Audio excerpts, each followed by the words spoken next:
Je suis heureux de partir. Ok, j'enverrai des nouvelles depuis la mer. Mais voilà, c'est un soulagement de prendre le large. À bien plus.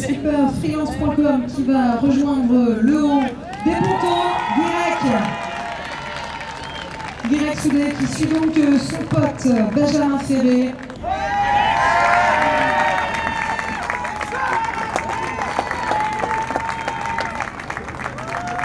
C'est l'aventurier Guirec Soudet, skipper freelance.com. Et qui nous fait une petite traction, évidemment, en haut du ponton, il ne s'arrête jamais.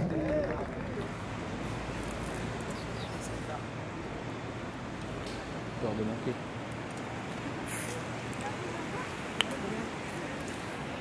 Mais par contre, on voulait vous demander quelque chose aussi. Une petite requête particulière. C'est qu'en fait, on aimerait bien faire une petite mise en scène, mais bon, c'est genre au moment où on met le bateau à l'eau, en fait, j'aimerais bien me mettre sur la quille, moi. Et si tu veux, donc ça veut dire que le bateau, à ce moment-là, il est encore au-dessus de l'eau. Tu vois, la quille, elle est à ça de l'eau. Et on aurait le semi-rigide pas loin. Et moi, je monte sur la quille et petit à petit, tu descends. Et moi, tu me vois rentrer dans l'eau. D'accord. Tu vois, et après, on se démerde avec le semi-rigide, quoi. Ok. Tu serais OK? Ah ouais, moi ça me dérange pas. Ah ok, trop cool, merci. C'est toi qui prends les risques, hein. Ouais. Ok, bon bah trop sympa. Là, je suis trop chaud, je suis vraiment content parce que là, ça fait 3-4 mois qu'on est en plein chantier. Et là, on le remet à l'eau dans quelques heures. Je sais que cette année, ça va être une année un peu de performance. L'année dernière, c'était un peu une année de découverte parce que c'était vraiment complètement nouveau pour moi. J'avais vraiment tout à apprendre, j'en ai encore beaucoup aujourd'hui. Mais là, le bateau, je l'ai un peu mis en main forcément parce que j'ai fait toute une saison avec. Franchement, je suis un peu comme un enfant là. Là, il est 16h05, tu penses le temps que le bateau touche l'eau, ça va être dans quoi, 10 minutes quoi? 15 minutes? Plus que ça, ouais. Le temps qu'on croise le sang et tout. Ok. Si tu vois, je ressors pas, n'hésite pas à relever. T'as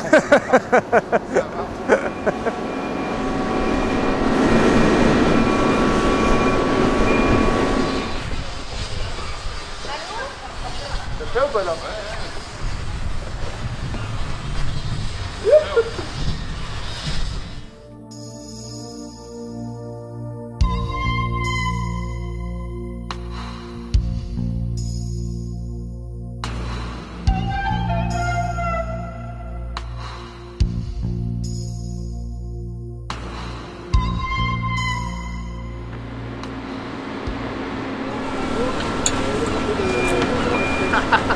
Elle est bonne, hein? Après, je sais pas si elle est très bonne. Mais... Coucou. Ah, coucou. Fais un bisou. Allez, Maë, c'est reparti pour une saison.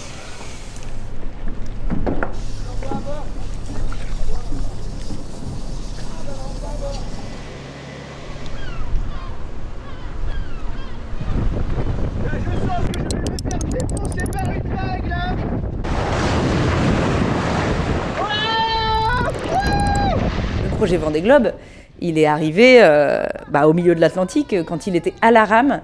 Et du coup, là, il m'appelle parce que sur l'allée, il pouvait appeler avec son téléphone satellite. Et là, il me dit bon, Alice, c'est décidé, faut que je fasse le prochain Vendée Globe. Renseigne-toi pour trouver un IMOCA et tout. Il me faut un IMOCA, machin. Et donc là, je me rappelle, j'ai raccroché en pleurs, je crois. Et je me dis non, mais c'est encore des idées, il est tout feu tout flamme et puis t'as l'impression qu'il faut le truc prêt tout de suite, quoi.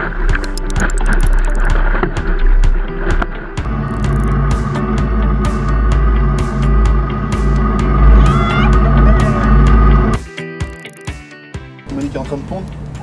Vas-y. Oh putain. Excellent. Bon bah. Oh bah non.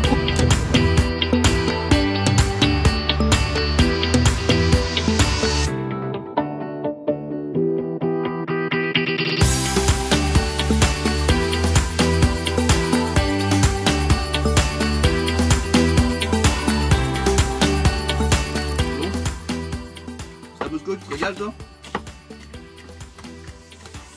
Ça, c'est un petit déjeuner de champion quand même. Bonne année! Bonne année les amis! Bon écoutez, on espère que vous allez bien, que vous avez passé un bon réveillon, que vous faites la fête. Parce que sur Iminec, je peux vous dire qu'il n'y a pas foule, mais qu'est-ce qu'on s'éclate! On est en plein milieu du Pacifique, Et là, apparemment, il y a 4000 mètres de profondeur. Et qu'est-ce qu'on fait quand il y a 4000 mètres de profondeur? Eh ben, on se fait kiffer!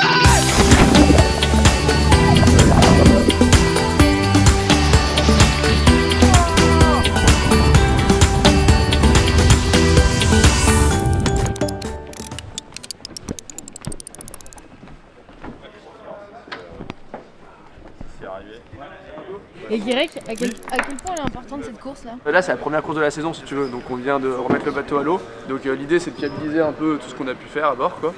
Et de se remettre un petit peu dans le bain. Et ce qui est cool c'est que c'est une course en double. Et tu vois l'année dernière il y a un an pile poil c'était la même sauf que c'était en solo et moi surtout c'était ma première course. Donc maintenant je suis quand même un peu plus à l'aise on va dire sur le bateau. Et ce qui est cool c'est que j'ai un super binôme là, Corentin Douguet, qui a quand même une grosse expérience. Et du coup qui va forcément m'apporter beaucoup. Et ça j'ai hâte parce que je sais que je vais revenir avec encore plus de connaissances et c'est vraiment le but, c'est de fiabiliser tout ça avant le départ du Vendée Globe. En le levant ici, tout le monde voit différent. À Rome, il voit 0,5 nœuds. Donc tu vois, peut-être que la vérité du CEP, c'est de venir virer là ou un truc comme ça, tu vois. Ouais. C'est un peu extrême ce qu'on fait, ce que j'ai fait, mais c'est pour... Ça te donne une idée, tu vois, que même en allant dans le ravin, finalement, l'écart au bout, il est très faible, quoi. Ouais. C'est un peu plus risqué, quoi. Ben, je suis pas sûr, parce que là, ça s'enfêterait là-dedans. Voilà, il y a un petit effet courant, mais on va quand même chercher de la gauche.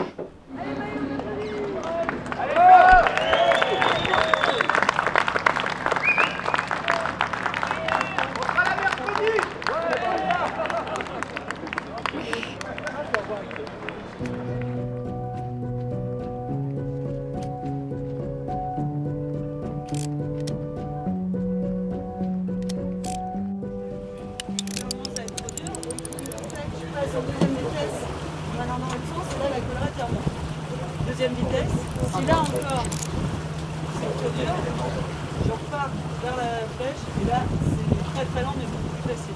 Il faut savoir que quand tu fais les choses dans l'ordre, logiquement, comme la plupart des skippers, c'est que tu commences par trouver un sponsor, former, concevoir une équipe, acheter un bateau. Nous on a fait tout l'inverse, c'est-à-dire qu'on a acheté le bateau.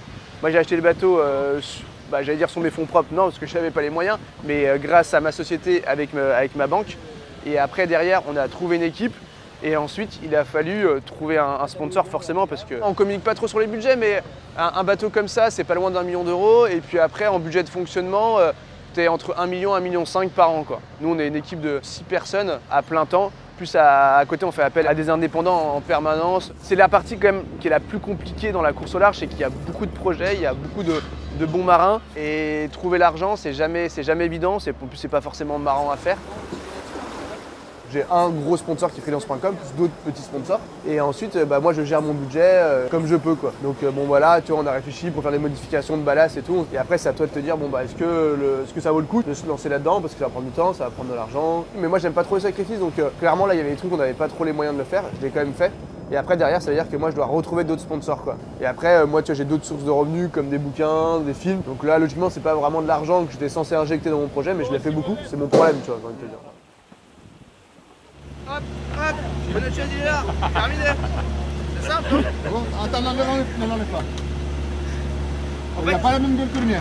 Ouais. En fait, c'est pas le vrai nœud de chaise, mais ça vaut la même chose. Quoi. Ouais. Tu peux tirer, tu pourras toujours le retirer comme ça. Ouais, ça va là? C'est là. Donc on arrête.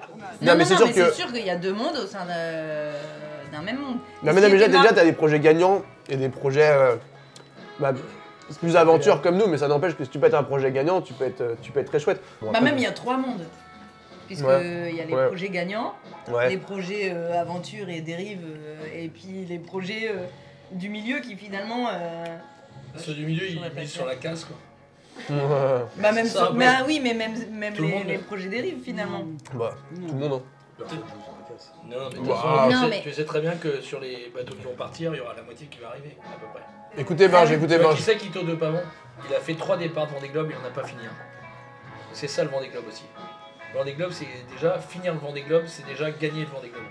Moi, Philou, il m'a dit aussi déjà être sur la ligne de départ d'un Vendée. Oui, t'as déjà gagné ton Vendée. Ça, c'est déjà, c'est vrai aussi. C'est déjà quelque chose. Le Vendée Globe, c'est pas une transat, c'est un tour du monde, on oublie que c'est quand même quelque chose de sérieux. Quoi. Et c'est très bon. Et c'est très bon. Il faut l'acheter. Ce serait pas un vin nature, par exemple? Non, pas du tout. Attends, il va nous la secouer, tu vas voir. Tu vois, en fait, moi, ce que j'aimerais bien, c'est déjà naviguer sur un bateau à foil pour voir un peu ce que ça donne. Bah. Si lui, il y réfléchit sévèrement, nous, on est concentrés sur le Vendée Globe. Non, mais il faut y penser, parce que, en plus, notre partenaire, il nous en parle quoi, régulièrement. Quoi. Bah, eux, ils veulent suivre, ouais. Aujourd'hui, c'est ce qu'ils disent, en tout cas. Ça dépend du projet. Parce que là, la suite logique, ce sera un projet à foil. Bah, ce serait sur un bateau plus performant, donc qui dit bateau plus performant, forcément, ce serait forcément avec des folles. Tu veux quoi. dire la suite logique si tu voulais faire un deuxième projet Bah oui, Vendée Globe. oui, si j'ai envie de continuer dans la course au large, quoi. En fait, moi, ce qui me fait chier sur ce type de projet, clairement, c'est l'attente. Moi, ce que j'ai envie, c'est de faire le Vendée Globe. Une route du Rhum, une Jagam, c'était trop bien, tu vois, voilà. Mais d'attendre à chaque fois 4 ans, en fait, mais c'est hyper long, quoi. Enfin, c'est comme. Pour lui, c'est pas une aventure, quoi. Bah ouais, c'est trop court, quoi. Je me fais niquer Après, par. tu vois le gap, au final, tu t'es vite rendu compte que tu avais plein de trucs à apprendre sur ce genre de bateau. Ouais. Et si tu pars sur un foiler, je pense que 3 à 4 ans d'apprentissage. Non, mais c'est sûr, non, mais tout ça, c'est utile. Gap, tu vois. Et sinon, 3 coques. Bah sinon, 3 coques, c'est sûr que. Sûr que l'ultime. Non, bah on en a jamais parlé après, mais je veux dire. Oh, La dimension budgétaire, elle est... Bah ouais. Oui, mais après, t'as des projets aussi, tu vois, raisonnables comme les projets d'Éric Perron. Tu vois, sur des bateaux plus anciens, c'est sûr que tu vas pas pour gagner, mais tu restes sur un ultime, des bateaux de ouf. Non, mais c'était pour passer la commande en fait. Ah oui. Ouais. Bottine. Une chocolat chantilly. Ouais, bah.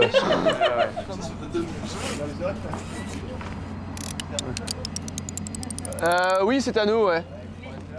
Ah bon? C'est privé? Ah, c'est un port de plaisance, ok, d'accord. On est vendredi 6 octobre et on vient juste de rentrer d'une navigation de 24 heures avec Bilou, qu'on surnomme dans le milieu par ce petit surnom, mais son vrai nom c'est Roland Jourdain. Et Bilou, il va m'accompagner en fait sur la Transat Jacques Vabre. Ah, c'était bien, c'était vrai que c'était notre première nuit. Ouais, carrément. Non, c'était chouette, c'était important de le faire. Moi, je trouve que c'est rassurant, tu vois, de se dire qu'on a déjà fait une nuit en mer. Même si on en fait d'autres pour la qualif la semaine prochaine, mais tu vois, ça nous a permis de tester des nouvelles choses aussi. Ah bah ouais, bah pour moi c'est plus que... C'est... pour savoir où est le bouton de ceci. Bah oui, voilà, ouais. Je sais où est la lumière. Tu sais où sont tes draps, ton oreiller, quoi. Exactement. De toute façon, on a coutume de dire que le Vendée Globe sur l'eau, c'est un emmerdement par jour. Vu ce qu'il a enduré en solitaire, lui, dans les conditions très variées, que ce soit en tête-à-tête avec Monique Saint-Poul en hivernage ou à la rame, à l'envers ou à l'endroit, tu vois que c'est le mental qui fait la différence. Donc là, je pense que ça, c'est taillé pour lui. Allez, bonjour Marie, ça va? Tu connais Bilou ou pas? C'est quand même le premier duo vainqueur de la Transat Jacques Vabre. Parce qu'en 93, c'était en solo et c'était Paul Battine. Ouais. Et en 95, t'étais avec lui et... Polo. Ouais. Tout à fait. Ouais, tout à fait. Bah, Mais t'en as gagné 3. Dit comme ça, moi je l'ai pas capté. Bah oui.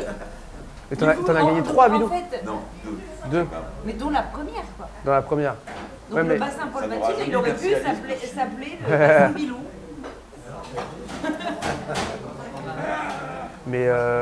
Mais tu dois avoir un des records du nombre de participations quand même, non? Je pense. Pas loin. Hein. Bah là, ça va être la 10e. Il y a une différence entre ta génération et la génération directe? Bah oui, il y en a pas mal quand même. Il y en a pas mal. Parce que bah, ma génération, globalement, on était plus du parcours de Y en fait. Ouais. Même si nos aventures elles étaient liées à la compétition, le terrain n'était pas damné. Si tu veux, tu avais des gens, les gens d'avant, c'était des Eric Tabarly pour ne citer que lui. Et puis, à ce moment-là, quand les pionniers de ces routes-là et de ces. Moi, à mon sens, quoi. Sur la place. Cette banalisation de la professionnalisation amène Ah ouais, non, mais on avait été. des discours moins drôles, plus de langue de bois, d'un univers un petit peu lissé, dont l'océan n'a pas besoin et le grand public non plus. Surtout, il faut qu'on continue à raconter des histoires. Ça en des beaux, c'est. Et a priori, il y en a 2. Mais Bilou, t'es pas dedans toi? T'es pas dedans? Lionel, excellent. Mais pourtant, je suis sûre que si, il est dedans. Hein. Ouais, ouais. C'est pas dedans, c'est une erreur. Je sais pas. Franck. Ah, oh, oui. Ah bah si. Ah tu bah l'as. tiens, il y a Bilou. Tu vois, regarde ça. Ouais, Marie. Tu vois, je t'avais dit qu'il était dedans. Ah, il faut qu'il ait le décap. Allez, ça y est.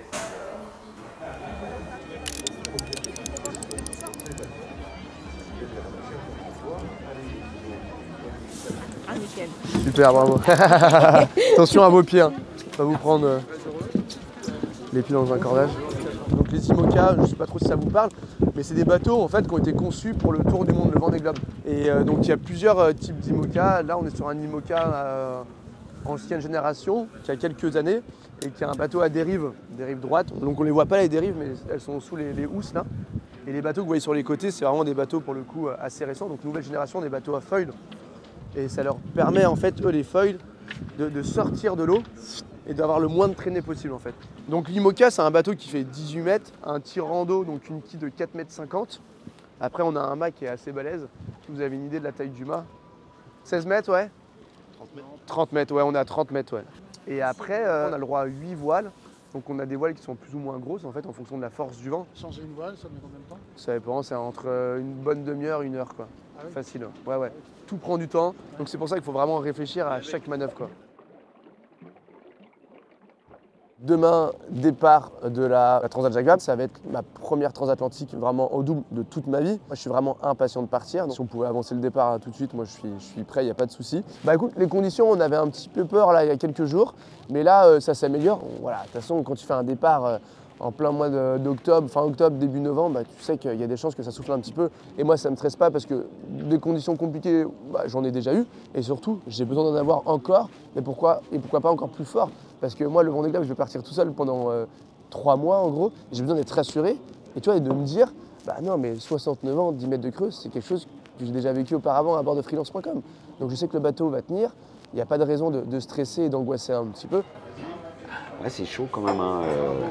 Ça va pas à la baisse. Hein. Ça va pas à la baisse. Non, mais comme disait Bilou, si ça part pas dimanche, ça part pas avant 10 jours. Quoi, en gros, quoi. Ouais. En fait, tu sais, comme on a des bouées, on est sur Pandy, ils ont peur que les bateaux ils se prennent dans les bouées et tout ça. Donc normalement, ils avaient prévu le samedi de virer toutes les bouées, que les bateaux restent le long du Catway, pour que le dimanche, ça sorte comme ça. Sauf que là, il se fait accrocher, quoi. Ouais, alors est-ce qu'ils vont oser le faire le samedi parce que ça a l'air d'aller un petit peu mieux? Salut, c'est Guirec et Bilou. Ouais, c'est ça, ouais, c'est 13 jours à peu près. Demain, je travaillerai plus dans le détail la sortie de Manche parce qu'il y a encore des grosses variations dans les modèles sur la direction du vent. Si vous allez plus près des côtes bretonnes, il y a moins de mer, mais vous gagnez moins dans l'ouest. Et le gain ouest, il est hyper important, on va voir, pour la suite.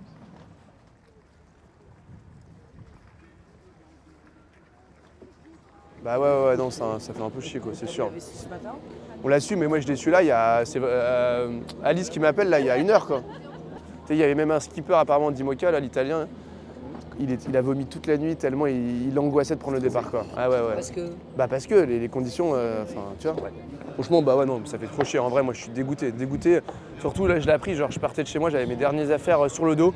Et là j'étais hyper excité, mais d'un côté c'est sûr que la météo c'était quand même chaud quoi. C'était quand même chaud, pour ceux qui le disent, c'est vraiment chaud. Ils annoncent des rafales tu vois, à 80 nœuds, des gros creux quoi, à peu près 10 mètres. Non mais c'est ce qu'il fallait faire, c'est sûr. Mais bon, on a envie de partir bordel quand on est là pour naviguer quoi. On n'est pas là pour serrer des paluches quoi, hein. Et bah écoutez, à part ça, j'étais ravi de préparer cette course avec vous. C'était une super expérience. C'est une bonne base de réflexion pour appréhender les 3 semaines de Vendée Globe dans un an. Parce que clairement, je dirais que 3 semaines comme ça, il part sur une civière quoi. Ton accréditation te sera confisquée à un certain moment du village. Ouais, non, mais c'est sûr. Que tu peux perdre ton équipe aussi. Faut virer tous les parasites, quoi, les petites conneries qu'on peut régler vraiment avant, la bouffe, la spare list, les trucs que tu intègres comme ça. Toi, pour ne pas polluer en dernière minute, entre guillemets, les jours d'avant, l'équipe comme ça, 1 mois avant d'arriver au sable, ça c'est fait, c'est entériné, on n'en cause plus, ou bien alors on en cause à la marge. Ouais. Puis après, le coup des... Enfin, moi, je me suis fait avoir comme ça aussi souvent, le coup des sollicitations. Les gens de sollicitation. Ouais. Et donc, on avait mis, nous, des trucs vraiment draconiens qui n'étaient pas non plus... c'était pas non plus de la répression, hein, c'était juste organisé, quoi. Parce que ça prend du vue, quoi. Ouais, c'est sûr. Ouais. Oui, non, mais c'est pour ça que sur le village du Vendée, comme disait Marie, il faudrait limite que la semaine du milieu, tu sois pas là du tout. Quasi, c'est ce que font C'est ce que font la plupart des skippers. Ouais. C'est quelqu'un qui est plein d'énergie, qui adore l'énergie des autres aussi. Alors parfois, tu as l'impression que... mais tu as toujours le retour, parce que c'est quelqu'un en fait qui est moteur et qui va vers l'avant, qui est épuisant souvent. Son manque d'organisation, parfois, ça nous fait puiser dans d'autres ressources aussi, quoi. C'est ça aussi qui fait l'essence même du personnage et pourquoi il arrive à faire des choses complètement insensées que le commun des mortels se dirait « Ah non, je m'y connais pas assez en ça, donc je peux pas faire ça, machin ». Qu'il a une idée, son idée est déjà un objectif et les moyens pour y arriver... même si lui, il a pas toutes les cartes, il sait qu'il peut bien s'entourer et que que tout est possible si tu le veux. Sky is the limit. Et encore, Guirec, je crois que ça m'étonnerait pas qu'il nous prenne une histoire de lune quelque part. On progresse. Mais attends, vous abattez un taf de malade. Hein. Enfin, c'est évident. Enfin, au nombre que vous êtes quand tu vois d'où vous êtes parti, c'est-à-dire d'une page blanche, parce que personne n'avait fait ça avant. Donc non, faut pas se flageller, hein, c'est pas du tout le sujet. Hein. Vous avez un taf de monstre. Hein. Attention. 5, 4, 3, 2, 1, Et c'est un bon départ qui a été annoncé par le comité de course. Voilà, c'est parti pour le grand départ de la classe IMOCA de cette 16e édition de la Transat Jacques Vabre Normandie-Le Havre, destination Martinique.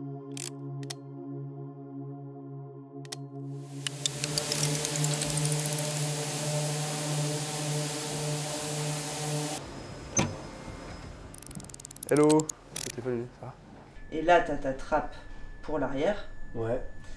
Et là, est-ce que tu veux un renvoi? Je me suis dit que oui. Un renvoi pour ouvrir avec des taquets? Ouvrir avec un taquet. Ouais, comme avant quoi. Ouais. Ouais, carrément. Ouais. On peut faire un tour au bateau. Allez. Bon, allez. On est mi-février et on est quoi, 2-3 semaines avant la remise à l'eau du bateau. Et donc là, on est toujours en plein chantier. Tu vas te concentrer évidemment sur réparer tout ce qui a pu casser ou être endommagé pendant les courses. Après, il y a de l'amélioration, des modifications que tu vas faire. Par exemple, pour ton confort de vie, plus agréable, pour l'ergonomie à l'intérieur. Ça va être du démontage pour nettoyer, pour réviser. Et puis après, il va y avoir de la modification sur le bateau aussi, où là, on fait vraiment des changements structurels à bord. Là, on a passé des semaines entières à poncer le bateau.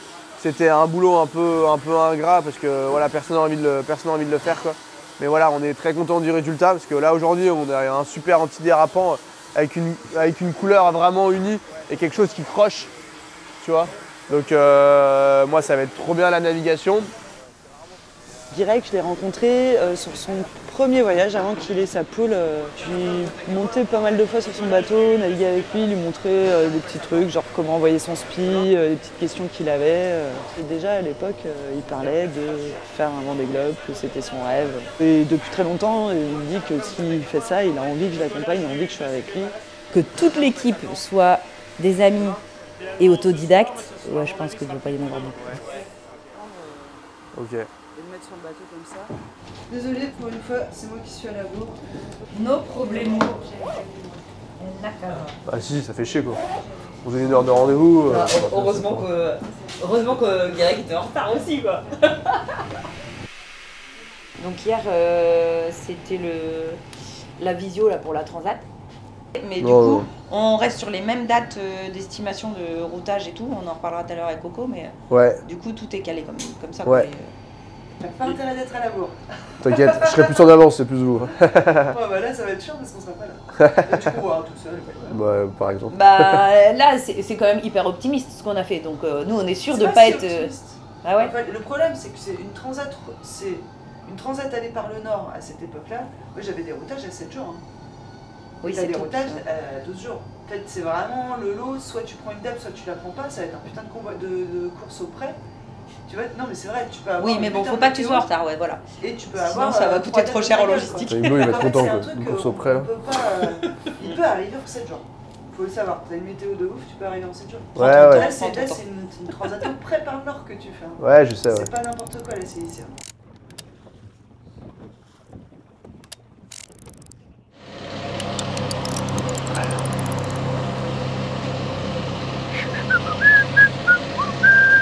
commencer à s'envoyer la grande voile. Est-ce que tu peux te mettre au niveau de la GV là, juste au niveau pour aller lazy, s'il te plaît, pour que ça suive, tu vois? Ça le fait? Ouais. Tu peux te mettre bien face au vent? Là, ça passe. Pour que ça passe? Ouais. C'est quoi l'objectif aujourd'hui, direct? Là, c'est la 3e nave depuis la remise à l'eau du bateau, là, depuis le chantier d'hiver. Donc là, ça va être se retrouver un petit peu ses marques à bord, faire 2-3 manœuvres, naviguer cool. Et moi, ça me fait trop du bien de repartir en mer là. C'est vrai que l'hiver, il était un petit peu long, une météo bien pourrie en plus. Je pense que je vais travailler, tu vois, quelques virements en solo, quelques empannages aussi, peut-être envoyer une voile ou deux d'avant, tu vois, sur été quoi. Ça va être plutôt de la promenade quoi, je pense aujourd'hui. Mais c'est bien, il en faut aussi quoi. Sven, tu peux faire un petit check carto s'il te plaît?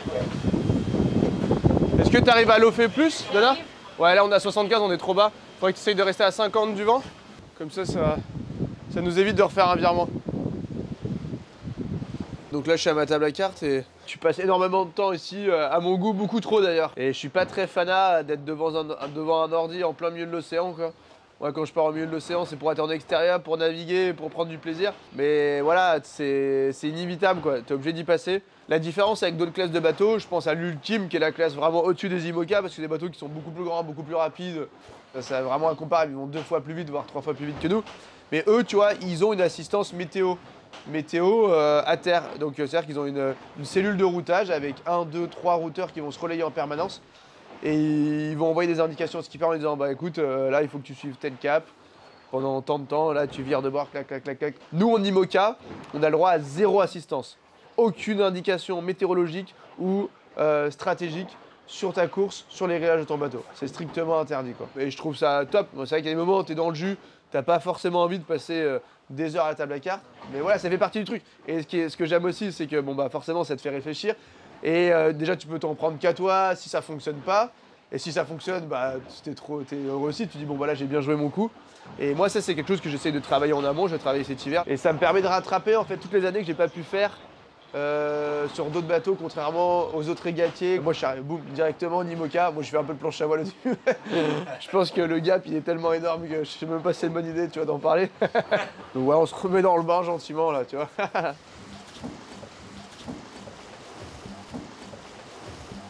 Bon bah nickel là. Parfait. Tu vois le vent est revenu un peu. On avance à 5 nœuds. 110% de la polaire. On fait des petites pompes. Claquer. Bon il y a de la hauteur, c'est facile. Je fais des séries de traction là. C'est dur ça. Hein. Déjà quand t'en fais 10-15, c'est pas mal. Et série de pompes, tu vois, j'ai fait. Ce matin on a dû faire 150 pompes je pense, tu vois.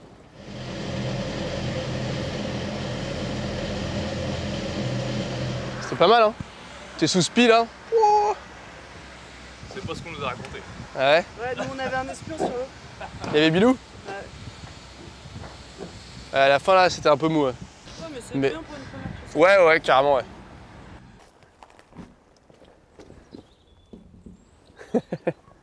Ça va, Maë? Hein? C'est bien passé? Oui. Ouais? Ouais. Ok. Elle était gentille avec oui, Ewen? Tu fais un bisou, papa? Avril. Ouais? Il est en remplacement. D'accord, ok. Et non, il y a... Ah, les crocrocros, les crocrocros, les crocodiles. Les je veux te manger, je veux te manger. Là Tira pour le Vendée Globe. Ouais. C'est 3 mois sans voir tes enfants. C'est 3 mois sans voir mes enfants, ouais, en effet. Donc ça, c'est quelque chose de nouveau pour moi. Après, voilà, je sais qu'ils seront hyper bien ici. Je me fais pas de soucis, si tu veux. Après, oui, bah forcément, il y a des moments où ils vont me manquer. Et je pense que ça sera une motivation supplémentaire pour faire avancer le bateau au mieux, pour arriver le plus rapidement possible, tu vois. Ça vient, ouais. Tu tiens ça en fait. Ouais. Oui, c'est maman qui te tient, ok. Sur les transats, là, elle me réclamait quand même? Elle te réclamait, mais... Ou tu disais ça pour me faire plaisir? Ou en fait, elle a jamais parlé de moi? Non, elle te réclamait, mais après, déjà, il y a la facilité de la communication aujourd'hui.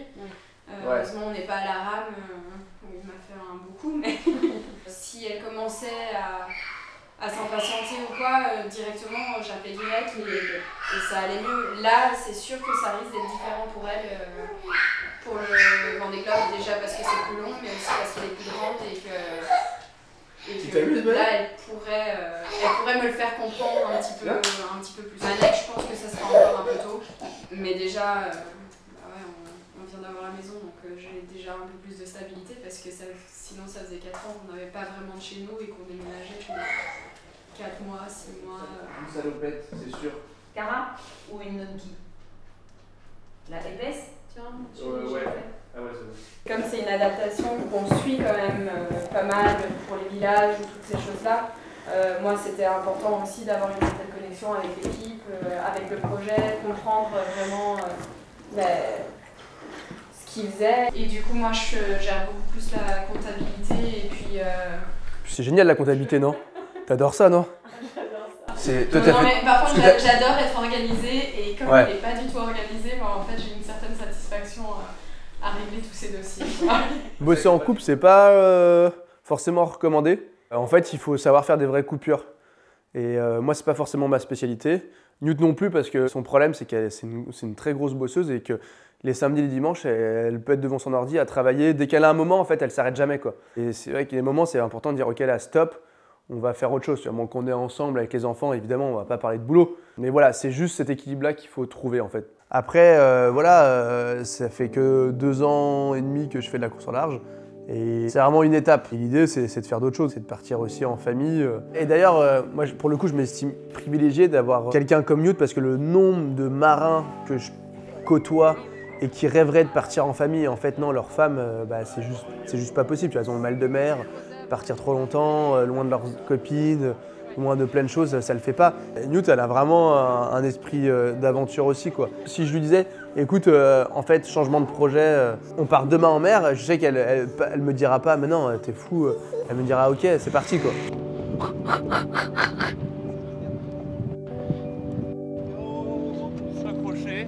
C'est qui là? Hein?